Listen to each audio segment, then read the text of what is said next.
చూశాం నిన్న review meeting లో ఇరిగేషన్ లో జరిగిన అవినీతి, ఏదైతే కాళేశ్వరంలో జరిగిన ప్రాజెక్టులు డిఫరెంట్ ప్రాజెక్టులు ఏవైతే కూలిపోయాయో వర్టికల్గా నెరలిచ్చాయో ఆ ప్రాజెక్టులన్నిటి మీద నిన్న ముఖ్యమంత్రి గారు ఇరిగేషన్ మంత్రి గారు సమీక్షించారు. వాటి మీద కూడా ఒక సిట్టింగ్ జడ్జితో ప్రతిపక్షం వారు ఒక సమావేశంలో కోరుకున్నారు. వేసుకోండి మీరు సిట్టింగ్ జడ్జితో కావాలంటే కమిటీని వాళ్ళే అన్నారు. ముఖ్యమంత్రి గారు ఎమ్మటే స్పందించి మీరే అడుగుతున్నారు కదా సిట్టింగ్ జడ్జితో ఎంక్వైరీ కమిటీ వేస్తామని చెప్పారు. ఎంక్వైరీ కమిటీ వేయటమే కాదు, ధరణి పేరుతో ఏదైతే ఈ తెలంగాణ రాష్ట్రంలో ఉన్న ప్రజల కష్టపడి సంపాదించిన ఆస్తుల్ని, ప్రభుత్వ ఆస్తుల్ని గత ప్రభుత్వం ఏదైతే కొల్లగొట్టిందో, గత ప్రభుత్వం ఏదైతే ఆక్రమించుకుందో, గత ప్రభుత్వం ఏదైతే సామాన్య ప్రజల దగ్గర నుంచి లాక్కుందో, గత ప్రభుత్వం ఏదైతే గవర్నమెంట్ ఇచ్చిన ల్యాండ్స్ ని గత ప్రభుత్వం సామాన్య ప్రజల దగ్గర నుంచి లాక్కుంది.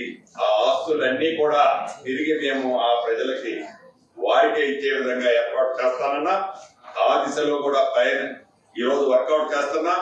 రెండవది ధరణి విషయంలో కూడా ఇన్డెప్త్ గా ఆల్రెడీ దాన్ని వర్కౌట్ చేస్తున్నా. ధరణిలో ఏవైతే తప్పులు జరిగాయో, ధరణిని ఏదైతే ప్రక్షాళన చేయాల్సిన అంశాలు ఉన్నాయో, ధరణిలో ఏదైతే భవిష్యత్తులో ఏ ఒక్క రైతన్నకి కానీ కార్మికుడికి కానీ లేకుంటే చిన్న కుటుంబాలకి కానీ నష్టం జరిగిందో గతంలో, అది పునరావృతం కాకుండా ఉండే విధంగా ధరణిని ప్రక్షాళన చేస్తామని కూడా ఎన్నికల మేనిఫెస్టోలో చెప్పాం.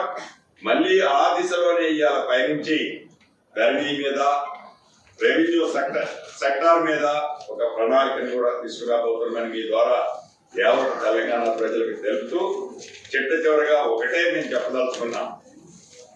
ఇది ఇందిరమ్మ రాజ్యం, ప్రజల రాజ్యం. ఆనాడు తెలంగాణ రాష్ట్రాన్ని ఇచ్చింది శ్రీమతి సోనియా గాంధీ గారు, కాంగ్రెస్ ప్రభుత్వం. ఎన్నికలప్పుడు అనేక వేదికల మీద మేము ఏమైతే చెప్పామో, చెయ్యగలిగే చెప్పాం. ఈ రోజు మీ దీవెనలతో అధికారంలోకి వచ్చాం. అధికారంలోకి వచ్చిన తర్వాత మేమేదో చెప్పలేదు అనట్లా, చెప్పిన ప్రతి అంశాన్ని చిత్తశుద్ధితో ప్రతి ఒక్క ఇంటి గుమ్మానికి చేర్చే బాధ్యత ఇందిరమ్మ రాజ్యంలో బాధ్యులు మేమే తీసుకుంటామని కూడా మీ ద్వారా తెలుసుకుంటూ అందరి దగ్గర సెలవు.